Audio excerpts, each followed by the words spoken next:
Robin Hood. Yes, Robin Hood. That merry man in the oh-so-sexy green tights who lives in the forest and makes a living being snarky and stealing from the rich to give to the poor.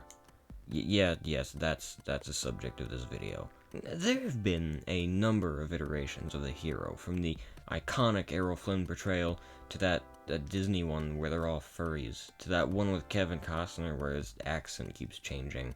But today we're talking about the definitive Robin Hood media, one that has been seemingly completely forgotten by everyone, and that is late 2000s Robin Hood show from the BBC.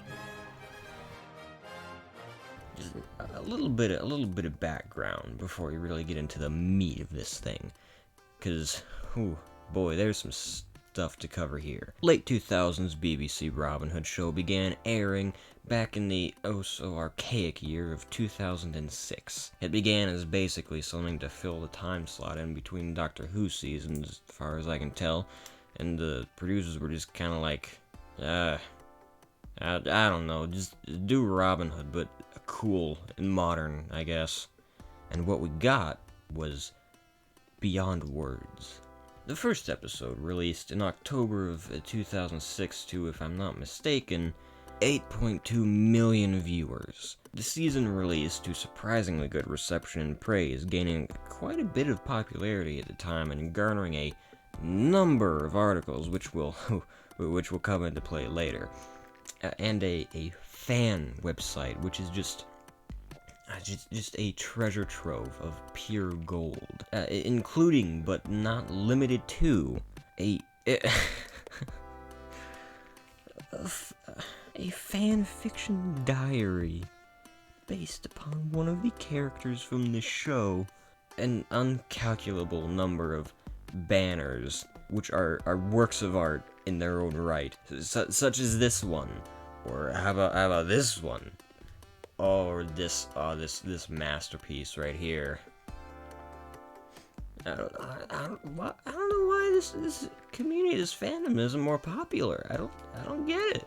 So, Season 1 releases to surprising praise and popularity for the most part, and even according to one article I found while going down this shockingly large rabbit hole, the producer of the show, Faz Allen, says, I suppose I've been surprised at how sexy the show is. People getting inundated with fan mail and all that kind of stuff. Producer of this show his term sexy to unironically describe it. I love it. Now, while plenty of people caught this show when it was airing, I myself didn't catch it until much later with Netflix's DVD subscription. Yes, Netflix's DVD mail subscription. My family somehow found this gem of a show, and we would, order the DVD copies from Netflix, if I remember correctly, and we would just kind of sit around at dinner and watch late 2000s BBC Robin Hood show. And that was where my unhealthy obsession started. So now fast forward a couple of years to mid-2019. I'm scrolling Amazon Prime when suddenly, what do I see but none other than late 2000s BBC Robin Hood show. So I decided to revisit it, and that was a good decision, because let me tell you, I love this show. It is a gift from above. And just to close out this introductory background, I want to point to another quote from producer Faz Allen about what they aim to accomplish with this wonderful show. The shorthand is, really what we hope we've done is create Pirates of the Caribbean for outlaws. The way that Pirates has rescued the pirate movie and made it accessible and good fun again, I think we're trying to do that on TV for Robin. I mean, I'd say they succeeded pretty darn well, but not for any of the right reasons. So here we go with my look at late 2000s BBC Robin Hood show and why you should watch it.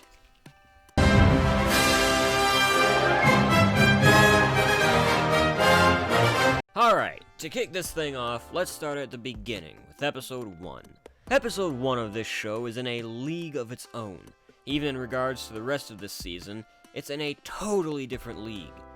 The very first scene of this episode sets the tone and stage for everything in the rest of the show, complete with cartoonishly ridiculous bow tricks, very jarring and awkward editing decisions, and Much being a complete idiot in the most unintentionally hilarious way possible. For crying out loud! The way Robin gets these soldiers to leave is by saying he has numerous men with him, and then proceeding to have Much pull on some twine wrapped around a few bushes. All of it leading to the most absolutely glorious, triumphant opening credits that are literally just a cameraman spinning in the woods and the color and the highlights cranked way up. And that's just in the first scene alone. And speaking of which, that title sequence and theme song are banging.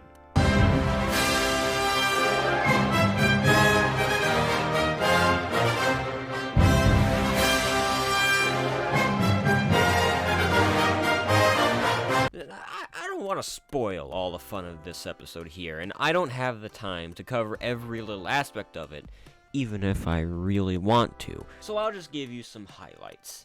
After this initial scene, we get a chase through the woods, complete with some of the most glorious slow motion I have seen put to film, and editing that is just beyond words, really. The very next scene, our boys stop in at a, whatever this thing is, and not two scenes later, our main protag is being seduced by a hot lady for no discernible reason other than he's the super cool, dashing lead. Which this then leads, by the way, to one of the greatest duels in cinema. Period. My daughter, I meant no offense. I do not wish to fight. Well, bad luck. I do.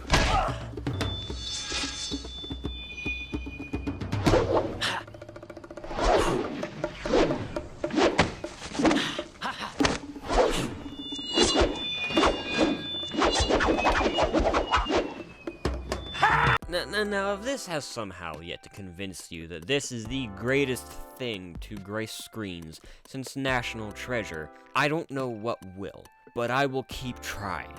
Because in this very same episode, you also get what is quite possibly one of the most emotional scenes dealing with the trauma of war in cinema, complete with stock clanging sound effects.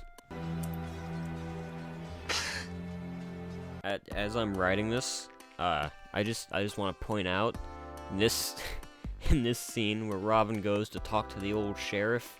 Look at the way Marion is holding this bow. Just look at that.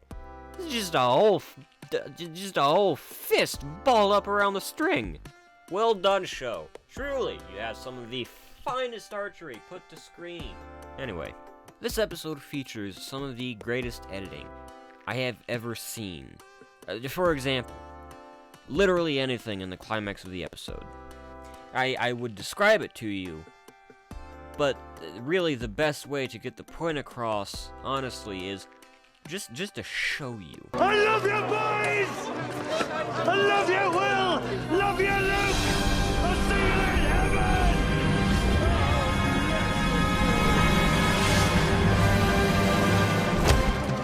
Look at this! Look at this beauty! People of Nottingham! That is just 15 seconds of the entire climax. And stuff like that is all over the place in the episode at random intervals. Robin sees Marion for the first time. Random zoom edit done in post. Robin talks to the sheriff.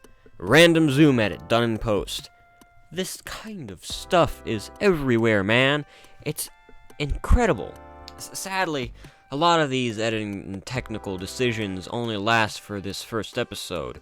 And I think now you know why you should watch it. But why should you watch the whole season?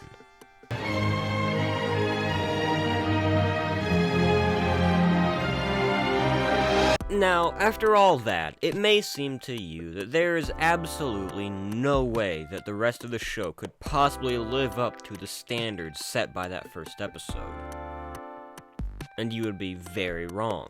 You should feel bad for yourself because of that. Go sit in the corner. What's wrong with you? So how about we look at the rest of the season and why it fully lives up to the standards set up by that first episode. Well, right off the bat, for one thing, this show is a cartoon. It's the most absurdly over-the-top thing I have ever seen. Let's just look at some of the synopses of a few of these episodes real quick. Episode 3, in which Robin and co. search for a mysterious marksman who's been murdering people haphazardly. It's literally a whodunit. Episode 4, in which Robin and gang find a baby in the woods and have to take care of it and return it to its mother. The episode also has one of the most self-serious tones, and it's hilarious. Episode 7, in which Robin and friends deal with Alan's estranged thief brother. Oh, and a medieval con man wearing a fedora and tasseled jacket. And those are just the general cliff notes of 3 episodes in this 13-episode long season, each of which lasts around 40 minutes. This show walks such a strange line between being pure absurdity and having, legitimate premises, and that weird juxtaposition is a part of what makes it so incredible, especially the fact that it takes itself so dang seriously when it gives you stuff like this. You got the sheriff to call off the dogs? How? Pillow talk. You've been in bed with the sheriff? It's also one of the most unself-aware shows ever. This show's quote-upon-quote serious moments are either preceded by or followed by hilariously ridiculous antics, technicality, or dialogue, and it's hilarious. Even during those serious moments, it's hilarious because of just how melodramatic it is. The show is a straight-up medieval soap opera. I kid you not. It's also, really weirdly dark when it tries to be serious. For instance, in that Gang Finds a Baby episode, you get this. Can't you stop it crying? Yeah.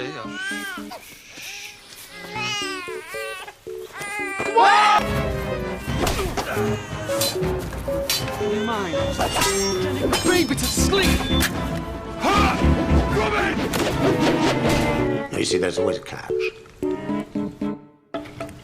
In politics, there's always a deal.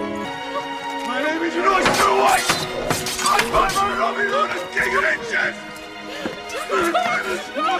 He does this for you. Come.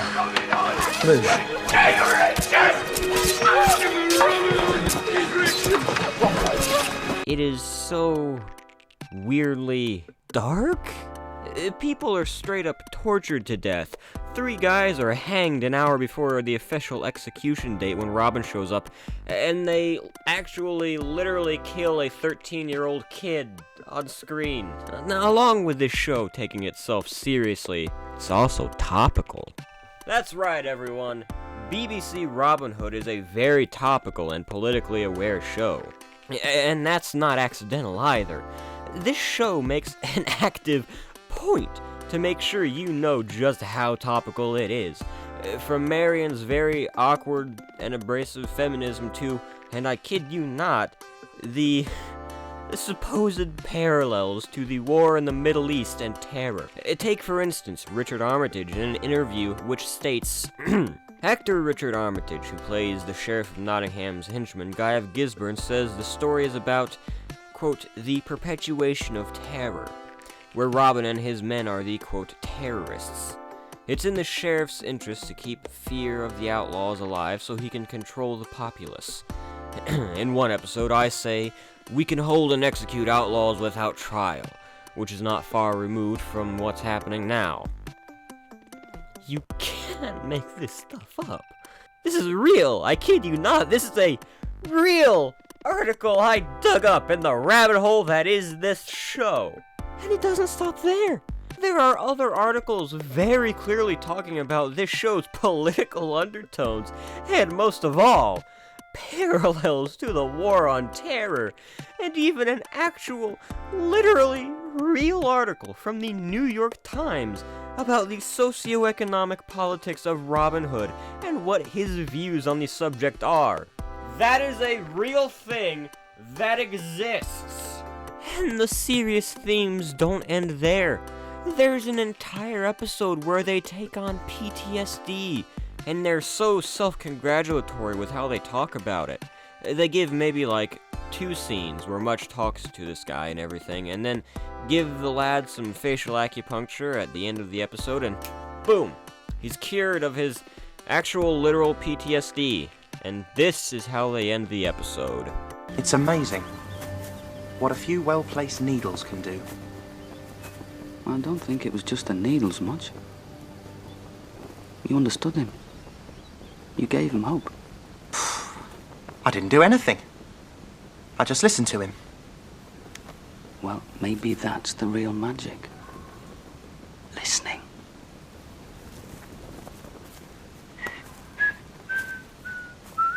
It's so self-congratulatory and corny. It's incredible.